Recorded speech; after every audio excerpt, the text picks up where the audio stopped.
T'as lancé? On y est de toute façon, gros. Allez, Gros. Nathan, on est là pour ça en même temps. Hein. on est là pour ça, mec. Tiens, tablette. Hop. Tac. Bon, on y est. On y est. On y est. Le premier. Premier podcast, du coup. Donc, dis-nous, Gianni, on est où là? Là, on est à Chamonix, terre du trail un peu. Ok. On va faire notre premier podcast. Ça fait un moment qu'on en parle. Depuis ce moment où on s'est rencontrés en séminaire. Ouais. Et voilà, on y est. Il n'y a plus qu'à. Hein. Exactement. Donc, premier podcast, on a décidé de parler de, je pense, le principe le plus fondamental de l'entraînement, peu importe ce que tu entraînes, c'est la surcharge progressive. Ouais. Toi, comment tu définis la surcharge progressive? Moi, comment je définis la surcharge progressive? Alors, personnellement, je définis la surcharge progressive comme une augmentation progressive de la charge d'entraînement dans le temps. Okay, en fait, l'augmentation des différents paramètres, des différents facteurs de l'entraînement. Et toi? Pour moi, la surcharge progressive, ça va être simplement de progressivement, c'est dans le terme, ouais, voilà, c'est dans le terme, ça va être d'augmenter les intensités, mais aussi les volumes auxquels tu vas exposer tes tissus ou même de manière plus générale ton organisme. Parce que c'est vrai que moi, donc c'est vrai qu'on ne s'est pas trop présenté, mais c'est vrai que je suis préparateur physique plutôt, on va dire, en salle, entre guillemets, dans le développement des qualités physiques, athlétiques.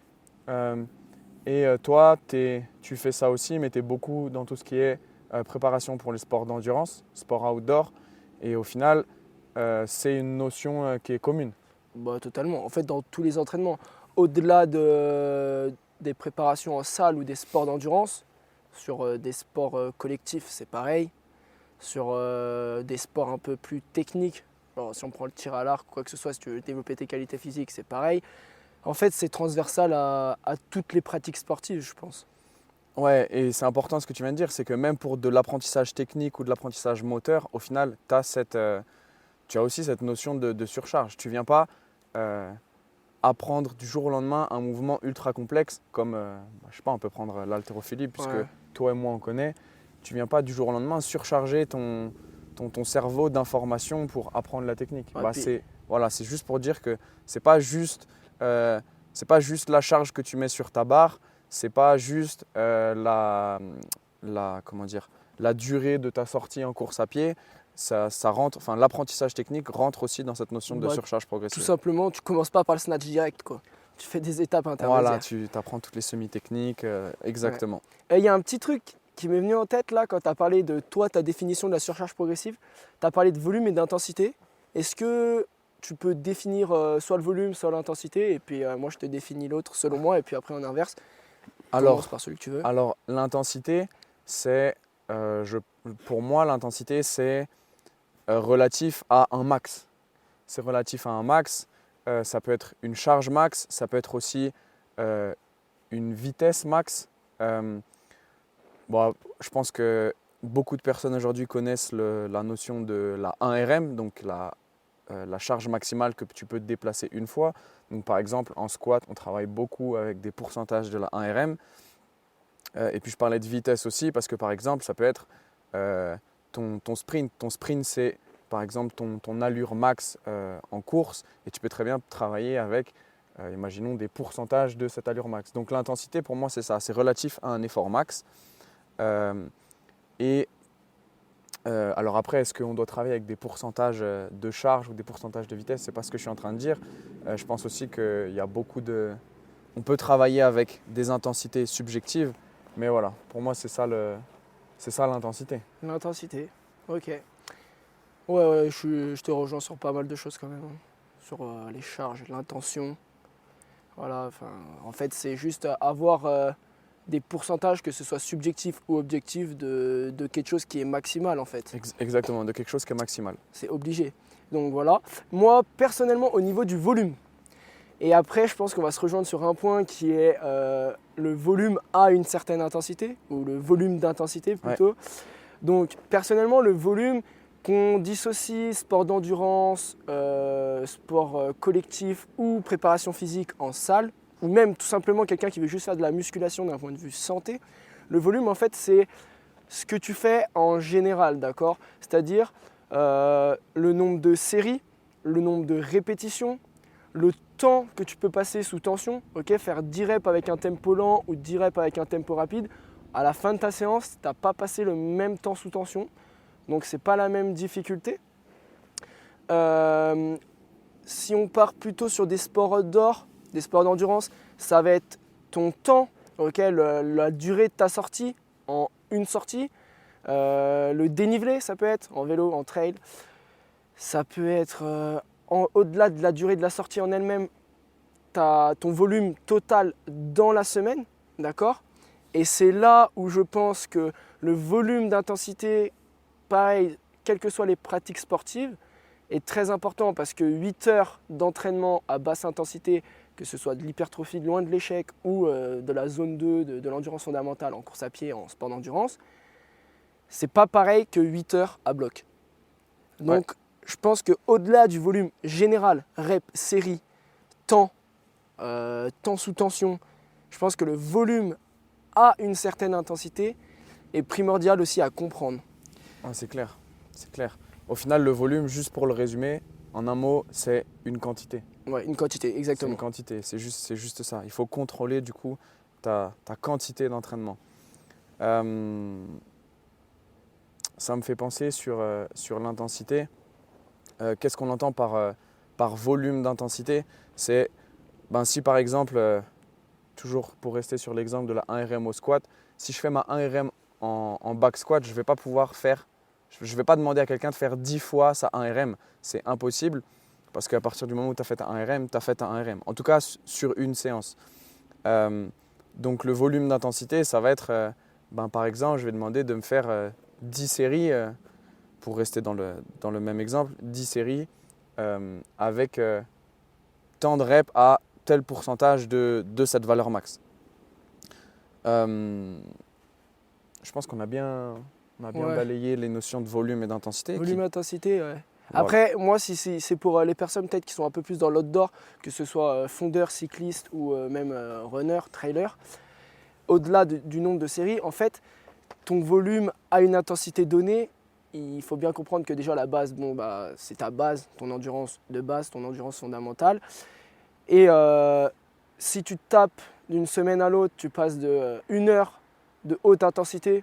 Pour moi, la haute intensité, la fatigue, elle augmente dès que tu passes ton seuil 1. Donc je pense que dès que tu passes ton seuil 1, tu peux appeler ça de la haute intensité. Après, il y a de la basse intensité dans la haute intensité et de la haute intensité dans la haute intensité. Si on se rapproche d'une préparation physique en salle, c'est un peu la proximité de l'échec ou la difficulté, le pourcentage. Ouais, c'est toujours relatif à un max. Exactement, relatif à un effort max. max, à une charge max, à une... Ouais, c'est ça. Et donc je pense que aussi le volume d'intensité, en fait, il doit vraiment être pris en compte. Parce que si tu as 2 semaines à 8 heures d'entraînement ou 2 semaines à 550 kilos de tonnage, ok, mais que tu as une semaine où sur ton sport outdoor, tu as fait 8 heures de zone, 2 heures de zone 5 et que l'autre tu as fait 1 heure de zone 5, au final ta semaine qui a le même volume d'entraînement global, elle n'a pas le même impact sur ta fatigue personnelle et pareil sur ton tonnage total. Si tu as fait beaucoup de proximité de l'échec ou tout simplement d'efforts maximaux, c'est pas pareil que de faire beaucoup de reps loin de l'échec. Enfin, moi, c'est ce que je pense en tout cas. Ouais, je suis d'accord. Je suis d'accord. Et puis, même à l'échelle d'une semaine, tu peux pas te dire que je vais faire des intensités max toute la semaine. Ouais. Il faut répartir ces intensités. Et au final, ça rentre dans la planification de l'entraînement et du coup dans la surcharge progressive. C'est que tu peux pas à chaque entraînement, imaginons que tu t'entraînes 5 fois par semaine, du lundi au vendredi, tu peux pas du lundi au vendredi aller faire lundi ton intensité max, faire du sprint, le mardi faire ton intensité max, lifter les plus grosses barres que tu peux en squat, en deadlift, en bench. Voilà, tu peux pas, c'est pas possible de faire ça. Donc c'est pour ça qu'il faut polariser tes intensités à l'échelle d'une semaine. Ouais, et je trouve que là, tu as soulevé un point ultra intéressant, c'est que au-delà, là, tu as pris 2 exemples, sprint et une charge maximale sur peu importe quel mouvement. Il faut savoir que bah, au-delà de la fatigue générale, tu as une fatigue nerveuse qui est accumulée. Et Absolument. même si tu fais par exemple lundi sprint à bloc, mardi back squat 1 RM, mercredi 1 RM bench, alors certes, ce n'est pas les mêmes groupes musculaires qui travaillent, ce n'est pas les mêmes patterns, mais ton nerveux, c'est ton nerveux, quoi. Donc ton lundi et ton mardi aura influencé ton mercredi, d'où l'importance, comme tu Exactement. dis, de polariser les entraînements, quoi. Du coup, si tu as fait un max le lundi, est-ce que le mardi ou le mercredi, tu es réellement en train de faire un max, même si c'est un autre mouvement? Ça, c'est une question qu'on peut se poser. Après, dans l'entraînement, des fois aussi, on ne fait pas forcément ce qui est le plus optimal, on fait aussi ce qui est possible. Parce qu'en prépa physique, il ne faut pas se mentir, ce n'est pas la priorité. Oui. Alors quand tu es avec des gens qui veulent faire de la performance, c'est souvent pas la priorité. La priorité, ça va être le sport, le contexte pour lequel on se prépare. Si je prends le cas d'un trailer, sa priorité, ça va être le trail, pas la prépa physique. La prépa physique va certes permettre d'optimiser, de prévenir certaines choses, mais ce n'est pas la priorité. Le plus gros volume sera dans le trail. Alors après, c'est sûr, tu vas me dire, je pense que ça dépend des périodes, des saisons, de à combien de temps tu te trouves de ton échéance, etc. C'est contexte dépendant. Voilà, mais c'est pour ça que quand tu programmes quelque chose, ça ne se fait pas en un claquement de doigts. Bah non. Il faut réfléchir à plein de choses, il faut réfléchir à tout ce côté science en fait qu'on a, mais aussi à la personne, à ce qu'elle peut faire, ce qu'elle ne peut pas faire, le temps qu'elle a, ce qu'elle a à disposition. Matériel, ses connaissances, son Ses expérience. ses gènes, ses douleurs même, parce que c'est pas tolérable de venir pratiquer avec la douleur en fait. Donc la douleur sera toujours la priorité selon moi, hein, en préparation physique. Ah bah ouais, La blessure ou la douleur. traiter un peu justement ces choses qui sont gênantes. Parce que on parlait de tout à l'heure, enfin tu parlais de le lundi tu fais un RM, est-ce que le mercredi tu fais vraiment un RM? Mais là c'est pareil, est-ce que tu vas vraiment exploiter tes capacités totales si tu es tout le temps limité par une petite gêne? Ah, c'est ça. Donc voilà. Exactement. Et d'ailleurs en parlant de douleur, on voulait soulever un autre point. Donc là on a défini volume-intensité et le volume d'intensité. Et je pense qu'un autre point à soulever, en fait, ce qui fait totalement partie, parce qu'il ne faut pas oublier qu'on parle de la surcharge progressive, ok, qui fait totalement partie de la compréhension de la surcharge progressive, c'est le principe de contrainte-capacité, en fait, Ouais, qui exactement. est très important. Parce que si déjà tu ne connais pas tes capacités, on pourrait en fait définir tes capacités par tes capacités physiques, en gros, qui sont générales, spécifiques à quelque chose. C'est ce que tu es capable de faire. Oui, voilà, et tes différents systèmes en fait. Ça peut être très bien, tu es super fort en cardiovasculaire, mais musculaire, tu es très mauvais, musculairement. Enfin, voilà, il y a tissulairement, articulairement, il y a toutes les capacités, mais c'est ce dont tu es capable de faire. Il y a tes capacités aussi en force, en vitesse, en endurance, parce que tu peux être faible musculairement, mais par contre, tu es très endurant. Voilà. Par exemple. Ah oui, ouais, mais Voilà, c'est juste c'est le spectre. C'est juste pour polariser un peu exactement. Ouais. Et du coup, au niveau des capacités, comme on l'a dit, il faut connaître tes capacités, ok, savoir de quoi tu es capable, qu'est-ce que entre guillemets tu as dans ta boîte à outils. Et à côté, je te laisse parler des contraintes, parce que tu as connu quand même pas mal de blessures, donc ça te permet de toi parler des contraintes qu'on inflige sur nos capacités. Bon, ok, en fait, si on a voulu parler de la notion de capacité contrainte, c'était pour parler de blessure. Non, en gros, l'idée derrière cette notion, c'est que si les contraintes que tu vas placer sur tes tissus ou même ton organisme, en fait, sont trop importantes, sont supérieures à ce que tes capacités te permettent de faire, et ben c'est là où tu risques un peu d'aller au casse-pipe, en fait, d'aller te blesser. Ouais. Si tu viens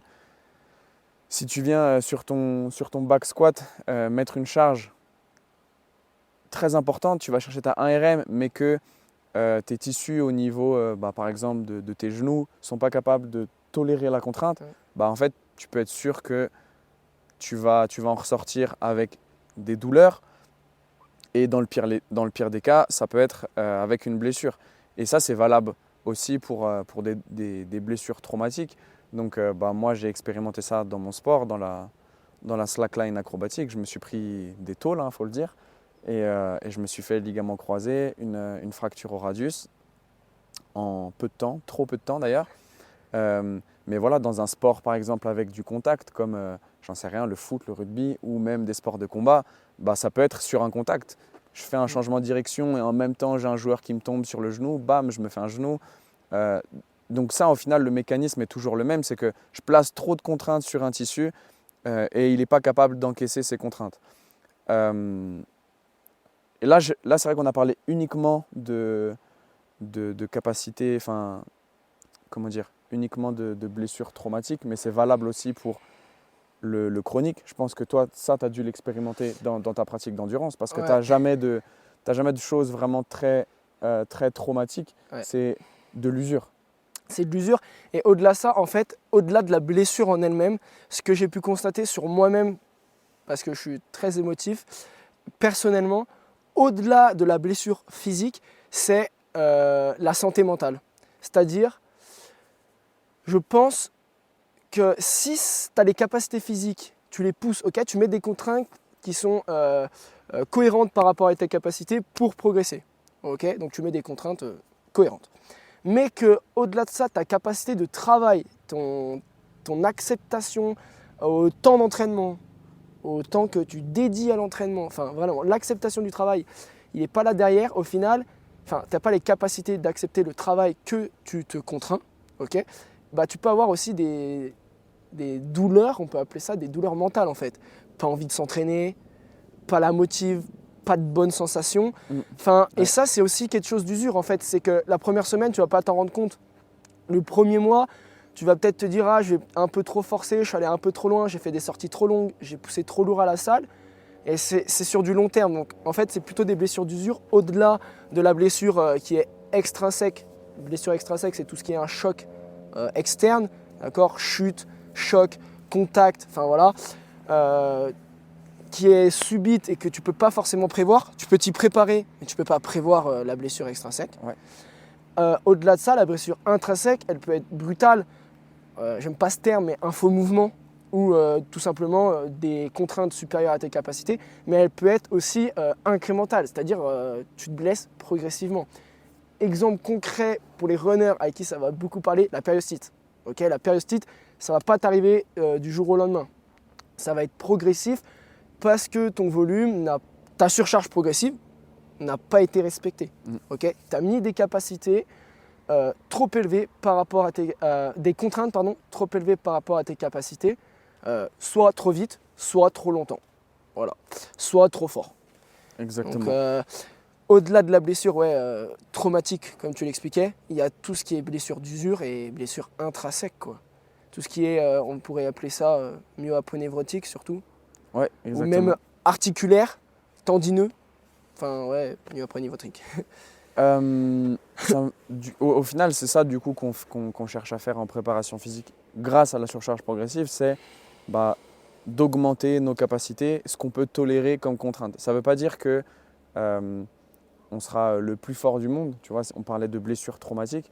Ça ne veut pas dire que si tu te prends un gars qui te tombe dessus à un moment, je pense que tu vas quand même te blesser. Par contre, le fait d'avoir augmenté la capacité de tolérance de contraintes de tes tissus ou de ton organisme pour être plus général, fait que tu vas quand même pouvoir réduire en fait mitiger. Mitiger, merci, c'est le terme que je cherchais. Mitiger en fait le risque de blessure. Ça veut dire que tu vas quand même te blesser, mais la blessure sera moins grave. Et au lieu d'avoir une blessure qui va s'étaler sur plusieurs mois, et peut-être qu'en quelques semaines, si tu la traites correctement, ce sera réglé et tu auras récupéré tes capacités, voire tu seras même au-dessus de ce que tu voulais faire. Le grade de ta blessure en fait, le degré de gravité de ta blessure. Donc au final, si les contraintes que tu places sur ton organisme sont trop importantes par rapport à tes capacités, tu risques de te blesser ou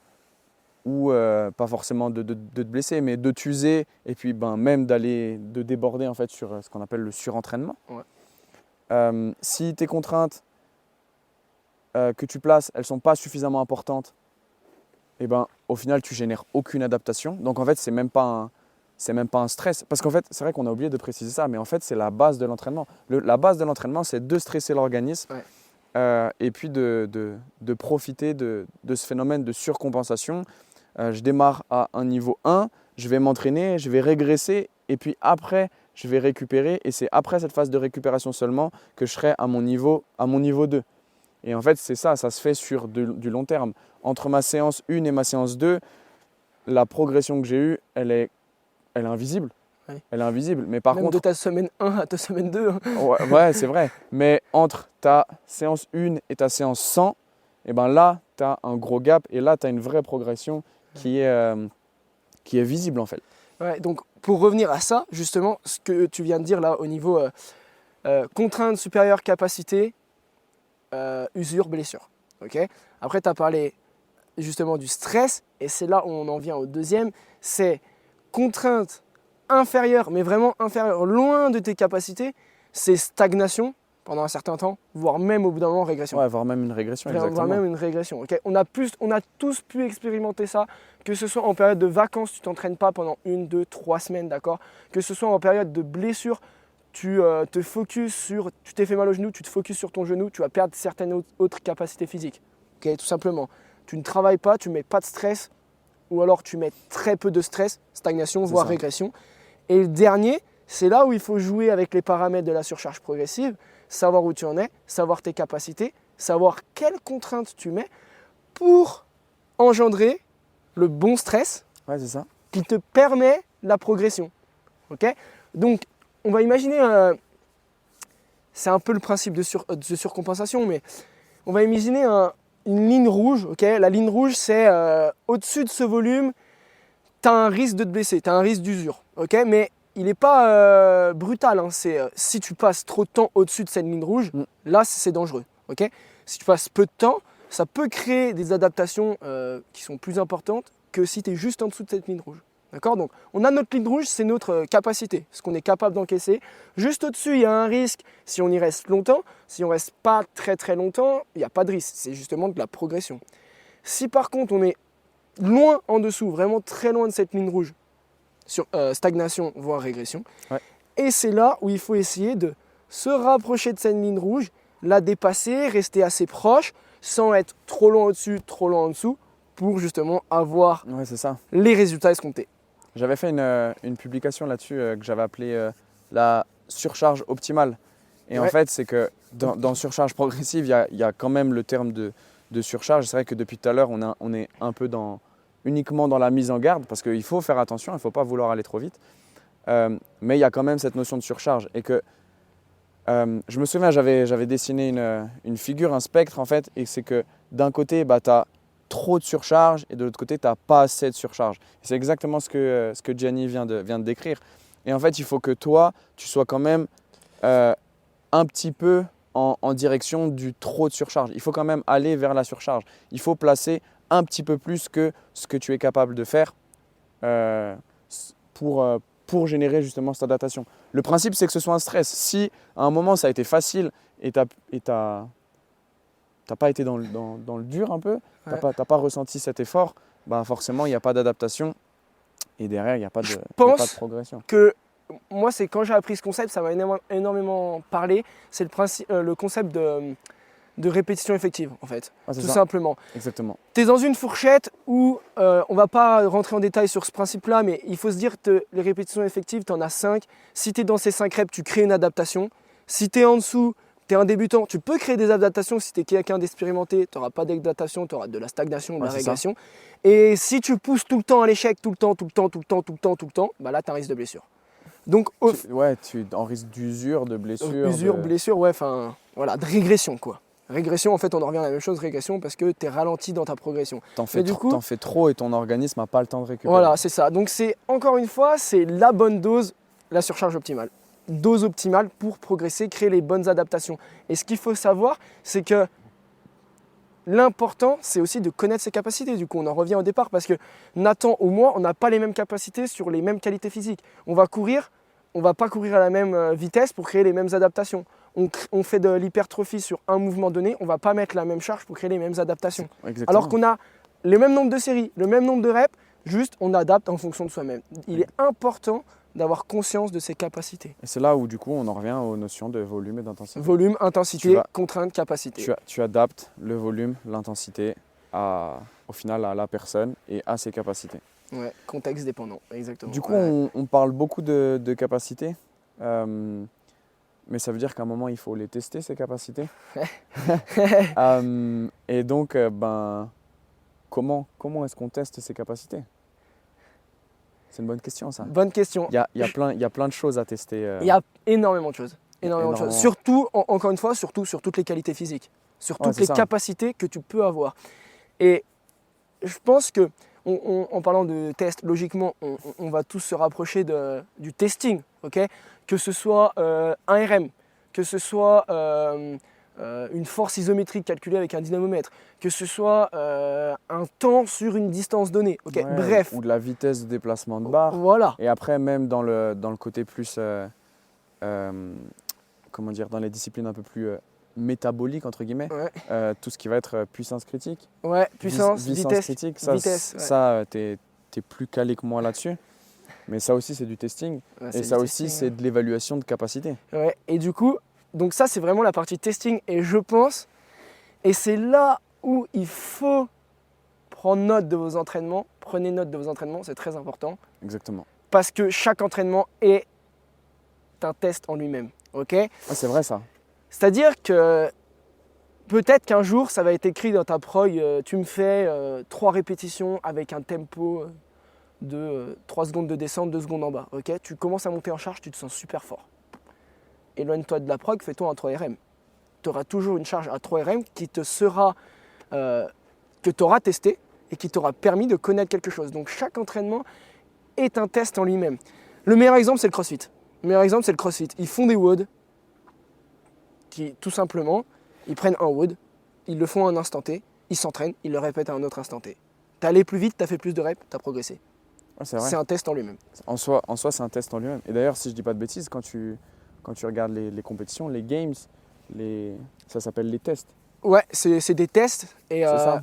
Ouais, c'est les events, ils appellent ça event 1. Mais il y a surtout le principe du CrossFit, c'est que, enfin, avant, chaque année, il y avait un redo.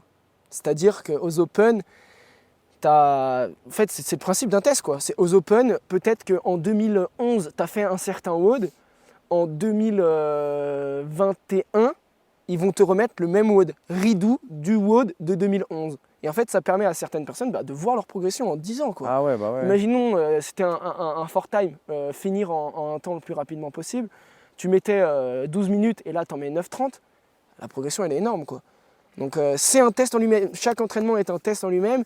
D'où l'importance de prendre des notes et de se satisfaire aussi de la moindre progression, quoi. Ouais. Et 1 kilo de plus, c'est une progression. je pense que, exactement, ouais. Oui, et puis surtout quand tu vas être expérimenté, tu vas pas progresser de 10 kilos sur tes barres de semaine en semaine. Tu vas progresser de 1-2 kilos. Bah, c'est Et des- progressif, et des- surcharge Et progressive. déjà, voilà. Ouais. Et dans progressif, il y a progressif. Il ne faut pas vouloir griller les étapes, il faut vouloir viser en fait une progression à long terme et pas en quelques semaines, pas en quelques mois. Ça prend vraiment du temps. Et je pense vraiment que là, tu as soulevé encore un nouveau truc qui est très important, c'est vraiment la vision long terme, quoi. C'est ça. La vision long terme, c'est que si on fait tous du sport pour différentes raisons, pour différents objectifs, que ce soit d'un point de vue santé, d'un point de vue performance, on fait tous du sport pour quelque chose. Tu peux pas me dire tu vas à la salle, je vais à la salle. Non, c'est pas possible de dire ça. Selon moi, hein. On a tous un objectif en arrière-plan. Mais dans tous les cas, je sais plus ce que je voulais dire, mais dans tous les cas, derrière cet objectif, en fait, voilà, tu le vois à long terme. C'est-à-dire, peu importe que tu veuilles courir un 10 km, courir un trail de 100 bornes, soulever une telle charge sur tel mouvement, ok? On a tous envie d'y arriver la semaine d'après. On va pas s'en mentir. Plus on y arrive tôt, mieux c'est. Ouais, On est content. c'est sûr. Mais il faut voir le long terme parce que, à part les sportifs de haut niveau où leur salaire en dépend, les sponsors en dépendent, en fait, leur vie va dépendre de leur Ouais, performance. c'est ça. Donc il faut qu'ils aient les résultats escomptés à un moment donné. Ils doivent avoir Ok. ces résultats. Ils doivent avoir ces résultats. Nous, on doit les avoir aussi, parce qu'on veut être satisfait de notre entraînement. Mais tu les as au mois de décembre ou tu les as au mois de janvier, ça va pas influencer ton salaire, ça va pas influencer ta vie quotidienne. Enfin, voilà. C'est pour ça, voyez sur du long terme. Et quand je dis sur du long terme, c'est très très dur, hein. Même moi, en tant que préparateur physique, quand je prépare une saison d'un athlète ou peu importe, c'est très dur de voir sur 3-6 mois, d'avoir les grands concepts, c'est très très dur, d'accord? Mais si tu vois à l'échelle d'une séance, bon là déjà tu te trompes énormément, ok? Ah oui, oui. Si tu vois à l'échelle d'une semaine, tu es déjà un peu plus dans le juste, mais tu te trompes encore. À l'échelle d'un mois, tu commences à te dire, ok, dans un mois, j'aimerais. En fait, c'est pas forcément que tu te trompes. Oui, En soi, ça va dépendre du niveau de la personne. oui, c'est sûr. Quand tu débutes, tu peux progresser de quelques kilos d'une séance à une autre, d'une Oui. semaine à une autre. Mais c'est vrai que, on l'a dit tout à l'heure, mais plus tu vas être expérimenté, plus tu vas avoir un bon niveau, moins la progression va être Ah rapide. bah, moi, elle est fulgurante, ça c'est sûr. Exactement. Ça, c'est sûr. Ta marge de progression, elle est plus fine. Et du coup, c'est essayer de voir sur 6 mois en fait. 6 mois, 1 an. C'est très dur, hein. Je pense que toi aussi, tu as déjà eu affaire à ça. C'est quand même dur à se dire. Mais je pense qu'un bon exemple, c'est les blessures. Les blessures qui t'empêchent à faire quelque chose. T'es blessé au genou, ligament croisé, bah, tu vas passer par l'opération peut-être, par la rééducation peut-être, Exactement, ouais. par la réathlétisation, par revenir à ton sport. Et en fait, ça, tu peux pas le faire en une semaine, un mois. Ça prend 3, 6 mois, 1 an. Ok? Ouais, c'est vrai que la blessure, au final, il n'y a pas meilleur exemple, je trouve, pour parler de la surcharge progressive. Parce qu'au final, donc, tu te blesses quand les contraintes sont supérieures à tes capacités. Ok, je fais le lien avec ce qu'on a déjà dit un peu. Ouais. Et ben, au final, c'est un peu comme si tu avais régressé et que tu étais revenu au niveau zéro. Tu es au niveau zéro et là, tout ton tissu, il doit commencer à se restructurer, à se resolidifier, etc. Et, et sur la réhab, moi, dans réhab, j'entends vraiment de la blessure jusqu'à… Ouais, du départ à la fin. Voilà, Ouais, exactement. moi aussi. Dans la réhab, bah, la surcharge progressive fait encore plus de sens. Parce que, on parle du croisé, moi j'ai vécu le croisé, bah, je peux te jurer que les premiers mois, tu ne fais pas un squat. Mais par contre, tu vas quand même mobiliser ton genou, tu vas mettre des contraintes qui vont te permettre de faire. Parce que tu peux toujours faire quelque chose. Même quand tu viens de te faire opérer, tu sors de l'opération, il y a des choses que tu peux faire. Moi, je suis sorti de l'opération, immédiatement, on m'a fait bouger le genou Oui. dans ce que je pouvais, Enfin, dans la limite de mes… on t'a surtout dit d'arrêter de tout faire aussi. Bon, ok, on m'a pas dit de bouger le genou. Mais tu l'as fait. Bref, je l'ai fait, mais je l'ai fait dans la limite de mes capacités et dans les limites de ma tolérance à la douleur. Mm. Et si au final je vois que ça me génère trop de douleur pendant ou après, eh ben, je suis dans le faux. Ça veut dire que je mets trop de contraintes par rapport à mes capacités actuelles sur le moment. Simplement, juste pour revenir un peu en arrière, quand on a parlé du coup du testing, à un moment il faut tester. Chaque séance est un test et j'aime beaucoup cette philosophie-là. Et c'est important de noter au final les performances que tu as fait sur ta séance, mais aussi le ressenti et la conséquence entre guillemets. Parce que si t'as chargé très lourd sur tes exercices, le lendemain tu as une courbature ambulante, ouais, voilà, tu vois ce que je veux dire. Ouais, Que tu es ultra T'arrives courbature. pas à monter tes escaliers, Voilà, quoi. exactement. Que le moindre mouvement te met en PLS, c'est que tu en as beaucoup, beaucoup, beaucoup trop fait. Et d'ailleurs, la courbature, c'est en aucun cas un signe De que progression. tu t'es bien entraîné, c'est même plutôt l'inverse. Et je dirais que c'est le premier signe bénin, entre guillemets, le premier signe bénin que tu en as trop fait. Parce que ça veut dire que tu as placé trop de contraintes par rapport à ce que tu es capable de tolérer. On tourne peut-être un peu en rond, vous avez l'impression, mais voilà, en tout cas, c'est important, je pense, de… C'est la base, en fait. Voilà, c'est C'est un principe de base C'est vraiment ouais, pour dire qui est épaulé par c'est d'autres vraiment pour dire définitions. à quel point la surcharge progressive est clé. Et quand tu démarres, tu as souvent tendance à ne pas savoir quoi faire. Ouais. Parce que là, on parle de tester. Mais au final, c'est ça, c'est au début, teste. Tu n'as jamais fait de squat de ta vie? Ok, et ben commence, barre vide. Rajoute un petit peu de poids. Essaye déjà à ton Et- poids de corps. Ouais, Tu peux déjà avoir exactement. peut-être des limitations articulaires. Exactement. Et si tu n'es pas capable de les évaluer, bah fais-toi aider. Va voir des préparateurs physiques, on en connaît quelques-uns. Non mais voilà, va voir quelqu'un en qui tu as confiance ou en qui tu peux avoir confiance parce que tu vois son travail et qui lui t'aidera. Dis-toi que si toi, ça ne te parle pas, le préparateur physique, c'est quelque chose qu'il fait tous les jours. Ok ? C'est son taf. Tous les jours, il s'entraîne pour un objectif et il y va progressivement. Tous les jours, il entraîne des personnes pour les amener vers un objectif et il y va progressivement. Ok ? Donc lui, c'est quasiment comme toi, tu te réveilles, tu marches. Bah lui, la surcharge progressive, c'est pas aussi simple que ça, attention. Hein. Mais une fois que tu as fait ta trame, que tu sais où tu veux emmener la personne, imaginons, on prend un exemple concret, on va passer sur du concret dans les minutes qui arrivent là, mais imaginons tu veux emmener quelqu'un à courir à 10 km, il n'a jamais couru de sa vie, tu vas peut-être commencer par le faire marcher, tu ne vas pas lui dire va courir 1 km. Ok ? Tu as quelqu'un qui n'a jamais fait du sport en salle, tu vas peut-être pas lui faire le mouvement le plus difficile. Tu vas lui peut-être faire un exercice d'isolation, essayer de lui faire comprendre le mouvement. Ou des machines guidées.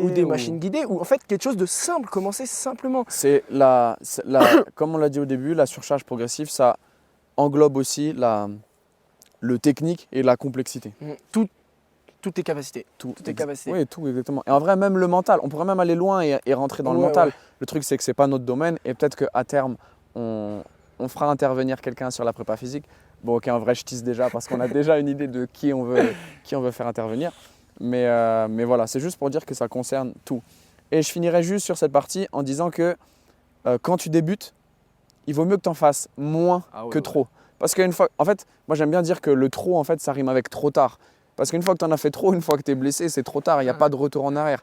Et au final, ces retours, c'est même pas un retour à zéro. Parce que si tu n'as jamais fait de sport en salle, ok, il est là ton niveau zéro. Ouais. C'est que là, si tu te blesses dès le début, bah en fait, tu es même au niveau -1 ou -2, tu vois. Oui, carrément. Déjà le moral dans les chaussettes. Donc, ouais, et en plus de ça, et puis là, tu te dis, j'ai même plus envie d'en faire. Donc, au début, il faut accepter d'en faire moins qu'en faire trop. Et encore une fois, on vise le long terme. D'en faire moins que trop. Et bon, du coup, vous allez pouvoir vous dire, ouais, mais ils se contredisent. Avant, ils nous disent qu'il faut mettre une certaine charge pour stresser, être proche de cette ligne rouge, parce que sinon, on n'a pas d'adaptation. Mais maintenant, ils me disent d'être trop loin. Oui, parce qu'il faut commencer ici, puis se rapprocher progressivement de cette ligne. Ok, si tu commences tout de suite ici, c'est mort pour toi. Il faut commencer en dessous. Il vaut mieux en faire, ouais, c'est ça. Il vaut mieux en faire moins au début que trop. Et progressivement évaluer ses capacités, sentir aussi ce dont on est capable de faire. Parce que moi, je trouve que le subjectif est ultra important. Je pense que tu l'utilises beaucoup aussi. Énormément. Quand tu programmes des séries de temps de rep avec un RPE, avec un RIR, un nombre de répétitions en réserve ou un nombre de… Un temps en réserve, TER, TIR. Un temps d'effort en réserve, etc. Et au-delà de ça, RPE, TIR et RR. Et si on prend un peu le Functional Range System, des pourcentages d'intention. Des pourcentages d'intention, c'est le meilleur moyen de faire quelque chose de subjectif. Ouais. Enfin, voilà. Tu te dis, là, j'ai l'impression de forcer à 80% de ce que je peux faire. Exactement. Là, à 50%. C'est ultra subjectif, mais si tu apprends à l'utiliser, tu gagnes de l'expérience là-dessus. En fait, ça devient, je pense, le meilleur outil, le meilleur outil pour réguler ton volume et ton intensité. Ouais, exactement. Et une dernière chose avant de passer à la suite, où on va rentrer dans le concret. Je vous promets, on va rentrer dans le concret. C'est sur… On a parlé du courage de commencement sur une autre vidéo que tu as déjà mis sur ton compte. Ouais. Le courage de commencement, c'est-à-dire, il y a beaucoup de personnes qui vont se dire « Ouais, mais ils me disent de commencer loin pour partir de quelque chose de très loin et puis augmenter progressivement. » Ça, c'est un point. Sauf que dis-toi que quand tu débutes, tu es un vrai débutant, tu ne connais rien. Donc de faire 1, c'est toujours mieux que de faire de 0. Tu vas avoir des informations, avoir certaines choses que tu vas pouvoir tester, apprendre, comprendre. Et à ce moment-là, tu vas pouvoir essayer d'aller un petit peu plus loin à la séance prochaine. Et donc justement, on en bascule sur le concret. Comment faire une surcharge progressive si tu t'entraînes tout seul ou si tu trouves que ton coach il t'aide pas trop, enfin tu t'entends pas forcément bien avec lui, comment déceler s'il ne te fait pas progresser il ne te fait pas une surcharge progressive. Laisse-lui le temps de te faire progresser. Voilà, exactement.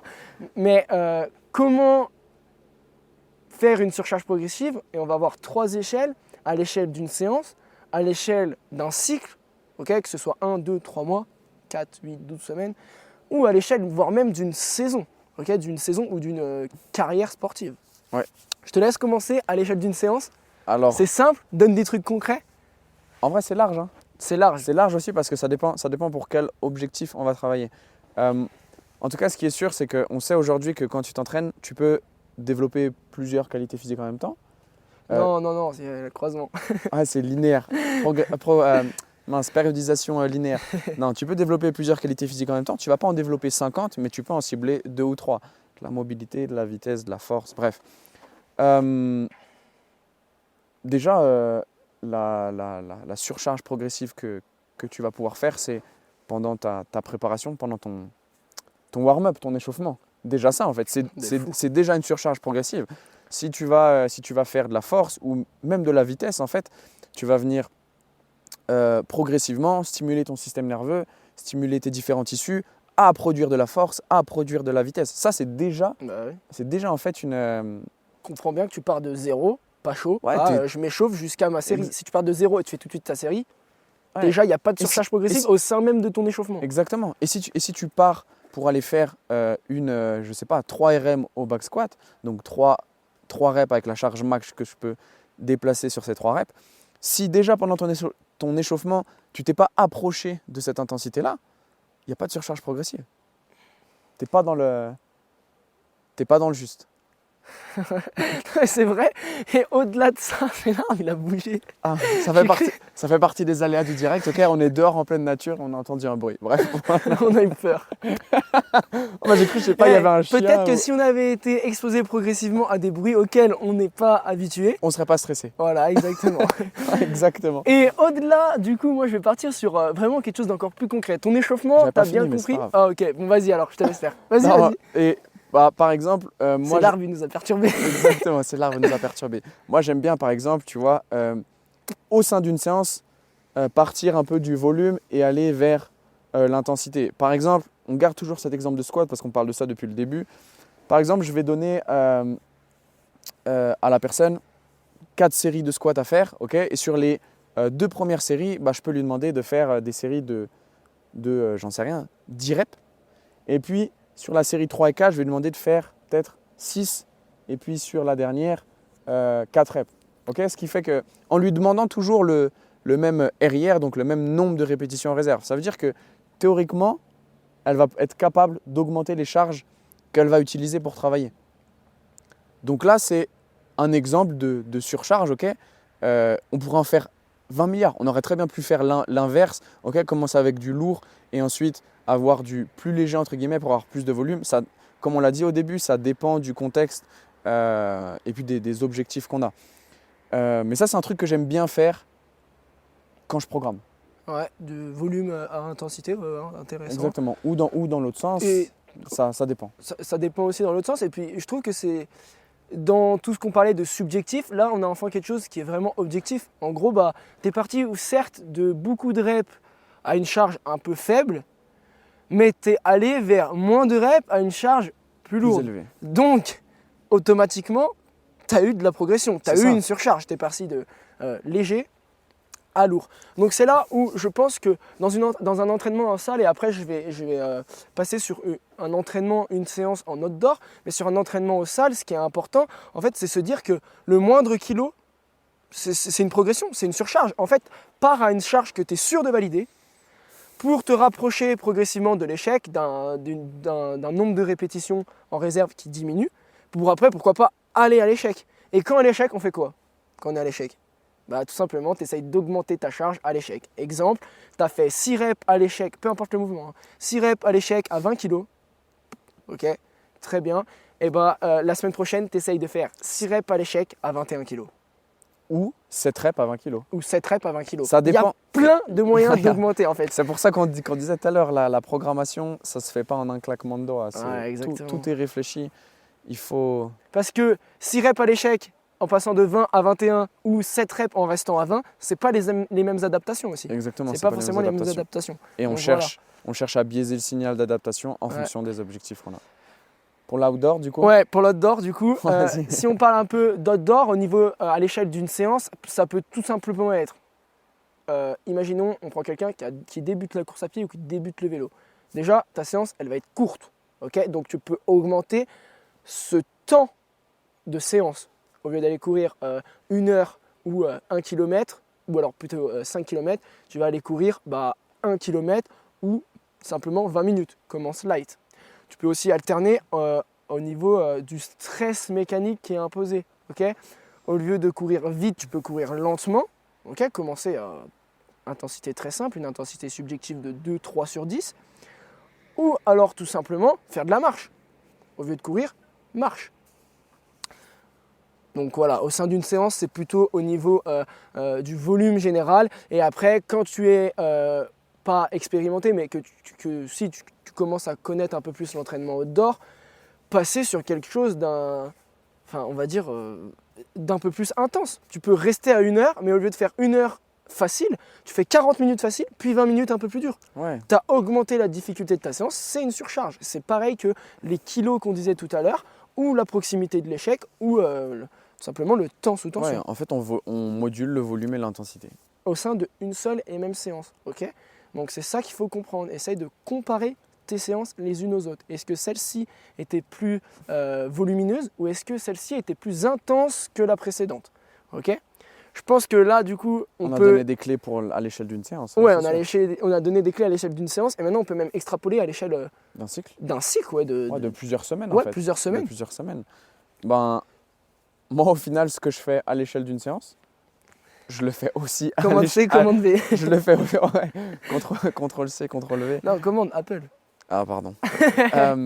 Au final, c'est vrai que ce que je fais à l'échelle d'une séance, je peux aussi le faire à l'échelle d'un cycle. Ça dépend, encore une fois, du signal que je veux envoyer. Est-ce que je veux développer de la force? Est-ce que je veux développer de l'hypertrophie? Est-ce que je veux développer de la vitesse? Donc ça dépend si on est sur du structurel, si on est sur plutôt du nerveux, du central. Du cardiovasculaire aussi? Oui, du cardiovasculaire, exactement. C'est vrai que c'est moins mon domaine, mais on va dire que... Tu l'oublies pas. Non, je ne l'oublie pas. Et puis, je peux programmer, on va dire, la base, mais dès que ça va être du spécifique, là, c'est clair que ce n'est pas mon domaine. Et je préfère te donner la main parce que... Allez hop. Non, mais parce qu'il faut aussi admettre que tu ne peux pas être compétent partout. Il y a tellement de choses. Je pense que sur cet épisode-là, on se rend bien compte qu'en fait, il y a beaucoup de choses dans l'entraînement. Et là, on a parlé d'une infimité, pardon. Et que, ouais, et on peut pas, en fait, tu peux pas tout maîtriser. Donc, on a combien de temps là déjà? 45, 48, je pense. Ok. On va faire en sorte que ce soit pas trop long, ok? On essaye de faire moins d'1 heure. Donc, en tout cas, à l'échelle d'un cycle, ça peut être ça. Ça peut être, moi j'aime bien encore une fois, partir au début du cycle avec un peu de volume et progressivement diminuer le nombre de reps pour que la personne puisse augmenter les intensités. Je fais moins de volume, mais le volume que je fais, je le fais à une plus haute intensité avec des charges plus importantes. Mais encore une fois, c'est super vaste. Ça dépend vraiment des objectifs du contexte concert. Encore une fois, je pourrais faire l'inverse avec un autre athlète. Je pourrais faire complètement autre chose avec un autre. Mais voilà, l'idée, c'est de moduler en fait ces paramètres volume-intensité en fonction des objectifs qu'on veut faire. Ouais. Toi, comment tu fais sur l'outdoor? Sur l'outdoor, au niveau d'une... en fait, c'est à peu près pareil, mais c'est au niveau d'un cycle. Pareil, on va soit cibler ton volume. En fait, simple, hein, on prend un cycle de 4 semaines, 1 mois. Sur 1 mois, tu as couru 100 heures. Sur l'autre mois, tu as couru 110 heures. Tu as augmenté son volume. Ok, mais si par exemple, pour faire un volume pour augmenter progressivement, pour faire une surcharge progressive, pardon, excusez-moi, sur de l'endurance fondamentale. Sur de l'endurance fondamentale, qu'est-ce que tu vas faire? Le volume, encore une fois. Ou alors, on peut manier ce volume d'endurance fondamentale. En fait, cette intensité d'endurance fondamentale, pardon. Donc, tout simplement, soit tu lui fais des séances plus longues. Donc, exemple, on court 2 heures à basse intensité dans la semaine, au total, ou dans chaque semaine. Donc, ou on va dire 8 heures au bout de 4 semaines. Ouais, imaginons 4 fois 30 minutes dans la semaine. Voilà, et bien justement, c'est là où j'allais en venir. Imaginons qu'on a fait 4 fois 30 minutes dans la semaine, ce qui nous fait 4 fois 4, 16 séances dans le mois de 30 minutes. Ok ? Ou à la place de faire 16 séances de 30 minutes, je fais 8 séances de 1 heure. Je n'ai pas augmenté le volume en lui-même.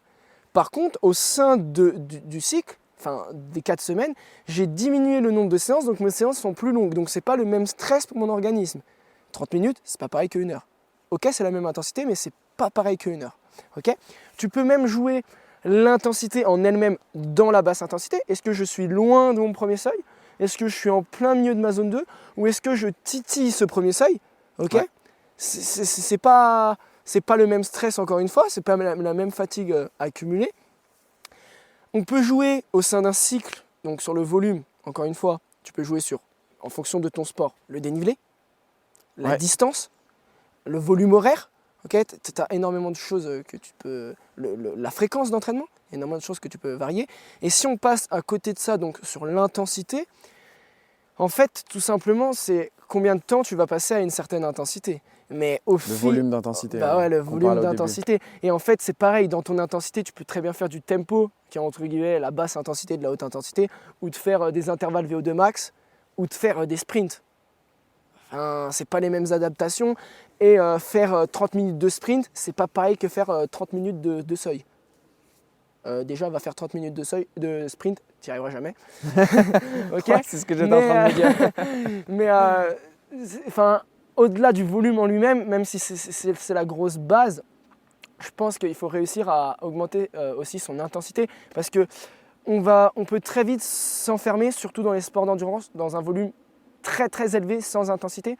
Ok, tu passes de un cycle à 8 heures un cycle de 4 semaines à 100 heures, un cycle à 110 heures, un autre cycle à 120 heures. Tu as progressé ton volume, mais si ton intensité elle n'a pas augmenté, ok, c'est peut-être les adaptations recherchées, être plus endurant.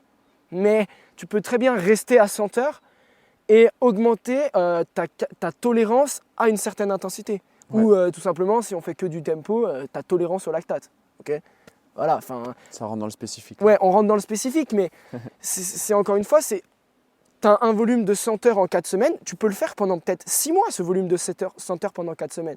Mais peut-être que le premier mois, tu vas faire que 100 heures à basse intensité. Le deuxième mois, tu vas faire 80 heures à basse intensité, 20 heures à haute intensité. Le troisième, tu vas faire 50-50. Puis tu vas revenir à que de la basse intensité, mais tu ne vas pas faire 100 heures, tu vas faire 110 heures. Ouais. Okay, c'est réussir à varier au sein d'un cycle. Donc encore une fois, on en revient, c'est un peu pareil qu'une séance, quoi. C'est juste à une vision long terme. Tu es juste en train d'extrapoler et du coup, on en vient d'ailleurs à l'échelle d'une saison. Je pense qu'on peut pas être vraiment concret à l'échelle d'une saison parce que de toute façon, pour moi, planifier à l'échelle d'une saison, ça n'a aucun sens. Aucun sens. Je pense que tu peux planifier sur 3 mois, 4 mois. Ah ouais, et encore, le meilleur outil, c'est la gomme. Hein. Ah ouais, voilà, c'est non, vrai mais ça. Tu planifies sur 3 mois, ton gars, ton athlète, 2 semaines après avoir commencé, il te dit qu'il a été licencié, il change de boulot, il n'a plus les mêmes horaires. Ok, tu as planifié sur 3 mois, super, tu fais quoi? Tu lui dis non, continue. Ah, tu dois tout recommencer. Non, Alors tu recommences pas tout. Ta trame, c'est la même. En fait, voilà, tu dois replanifier l'organisation. Mais Ouais, en exactement. soi, voilà. Non, je suis d'accord. Mais je pense que si on peut donner des grandes directives très, très, très, très larges, je pense que l'idée, c'est de progressivement augmenter son intensité. Et son volume. Ensuite, essayer de faire du volume d'intensité pour que par la suite, je puisse aller chercher d'autres intensités. Ouais, parce que moi je pense dans le sport d'endurance, mais si tu fais du volume, une certaine intensité, puis du volume, puis un volume d'intensité, ça se trouve que ton intensité, on prend l'exemple d'un gars qui court 6 minutes au kilo, ça se trouve que son 6 minutes au kilo RPE 4, il va se transformer, à force d'avoir fait beaucoup de volume et beaucoup d'intensité, ce 6 minutes au kilo, ça va se transformer en RPE 2. Donc pour être en RPE 4, il faut qu'il court à 5,30. Ouais. Donc en fait, tu as tout repoussé. Donc en fait, tu as toujours de la marge de progression. Dans ta surcharge progressive, tu as encore une surcharge progressive. D'où l'importance de chaque entraînement est un test pour savoir où tu en es, connaître tes capacités. Donc ouais, si on veut, entre guillemets, conclure, parce qu'il y a un dernier point qu'on aimerait aborder, mais si on veut conclure, en fait, je pense qu'il faut comprendre volume, intensité, volume d'intensité, connaître ses capacités par des tests ou par ses entraînements, mettre les bonnes contraintes, surcharge optimale, et avoir une vision long terme en fait. Avoir une vision long terme, pas à l'échelle d'une séance. À l'échelle d'une séance, ça se fait pas. À l'échelle d'un cycle, c'est déjà mieux, mais c'est compliqué à comprendre. Et à l'échelle d'une saison, comme tu as dit, je suis totalement d'accord avec toi. Je pense que ça n'a aucun sens de planifier à l'échelle d'une saison. En fait, il faut avoir une trame. Du coup, ça peut paraître contradictoire de dire qu'il faut voir à long terme et que tu peux pas planifier une saison. Ouais, ça peut paraître mais contradictoire. ça montre bien qu'il faut avoir des objectifs et il faut sans cesse revoir ses objectifs. Les objectifs, en gros, ils balisent le chemin. Mais tu n'es pas à l'abri qu'à tout moment, eh ben, en fait, tu as besoin de baliser un autre chemin parce que celui que tu es en train de prendre, il ne te plaît pas. Ouais. Il te convient pas même.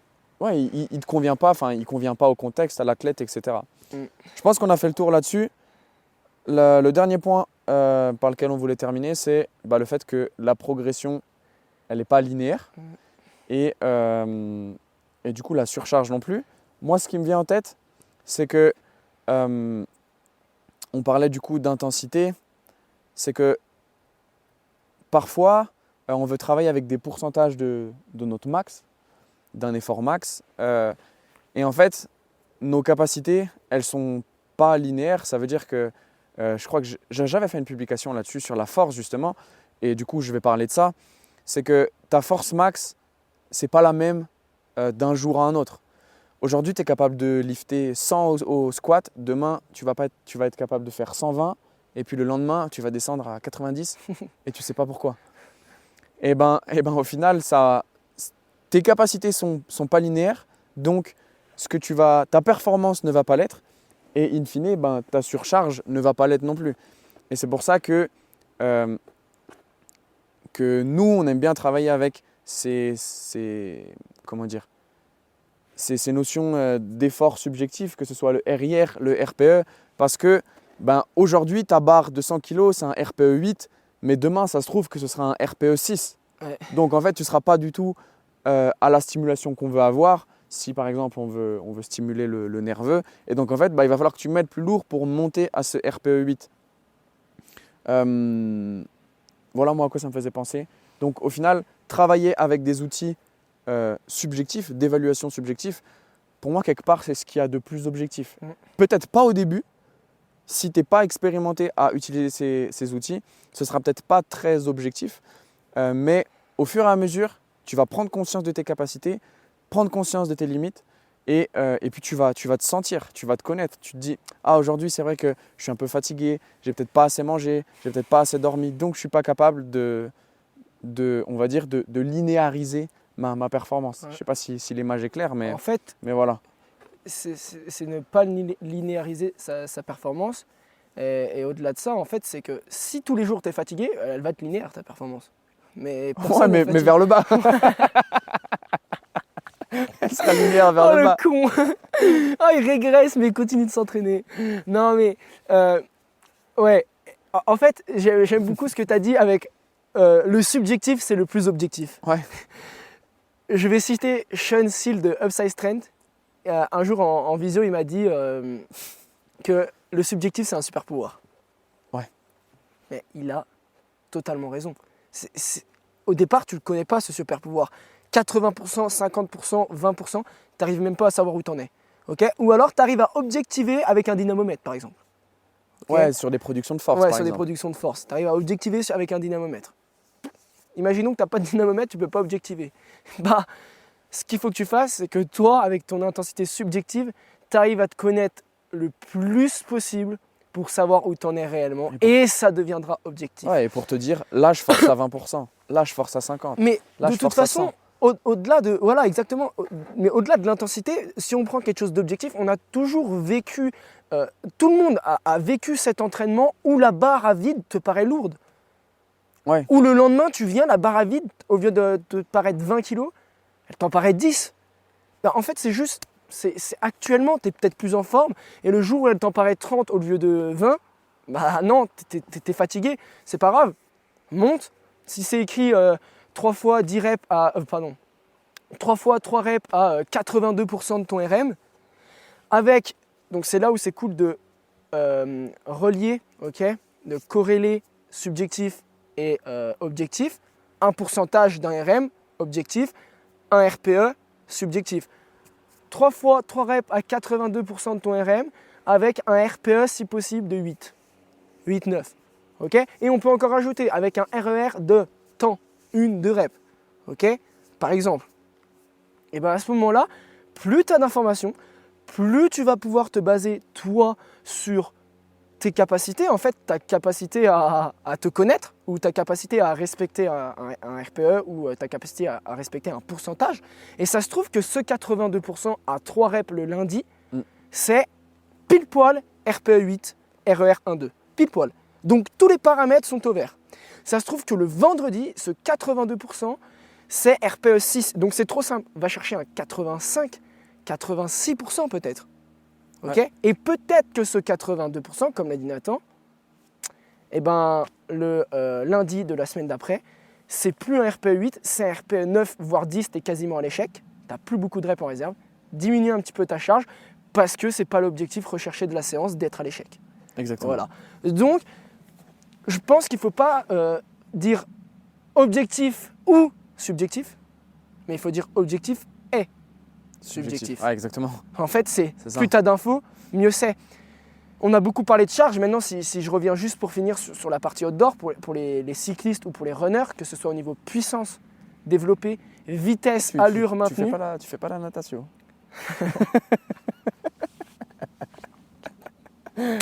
Gianni l'enclume. T'es trop fort.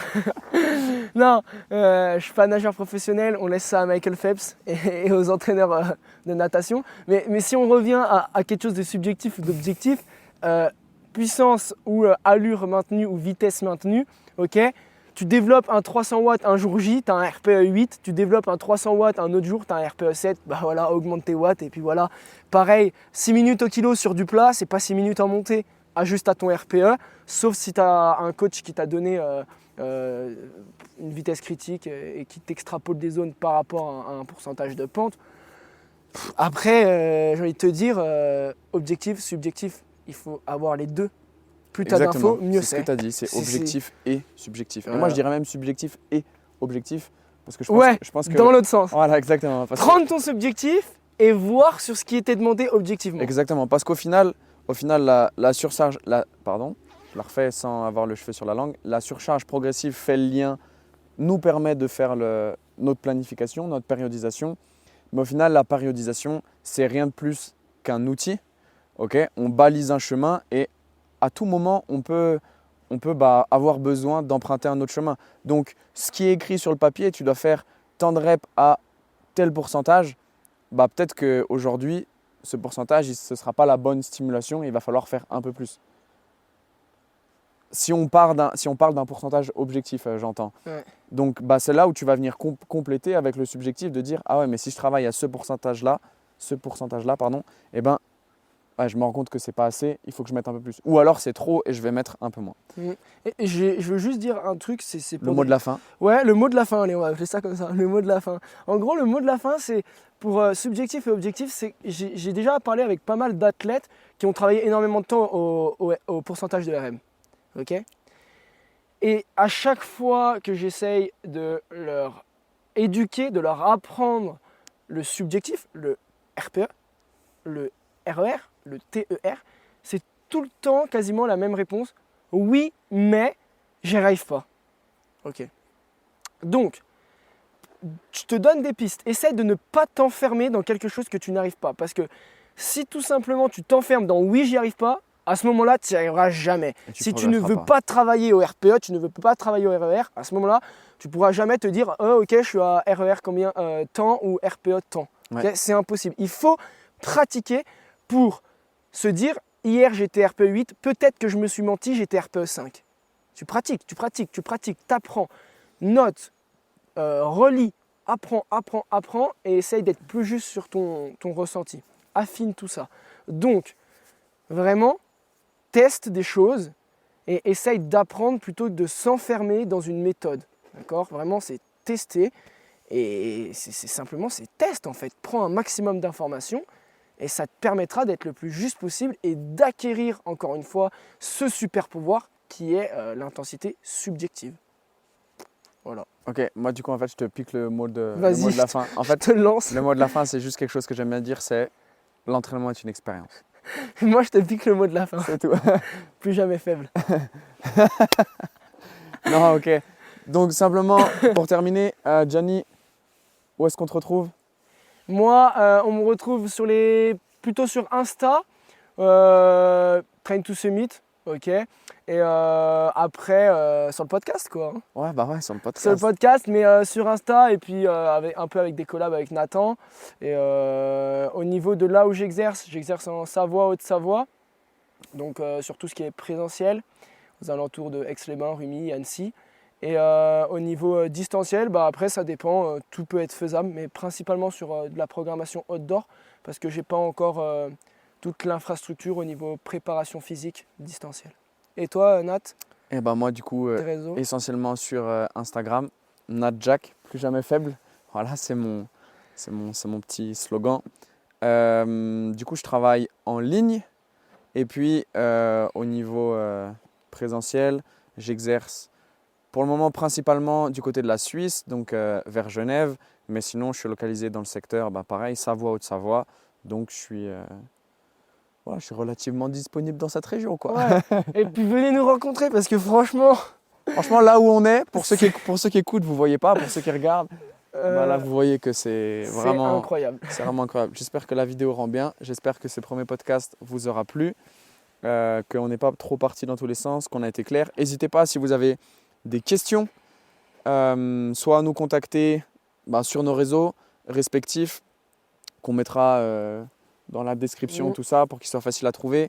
N'hésitez pas à mettre un commentaire et puis Une évaluation et puis voilà, sur les plateformes d'écoute. à mettre un petit 5 étoiles, ça vous a plu.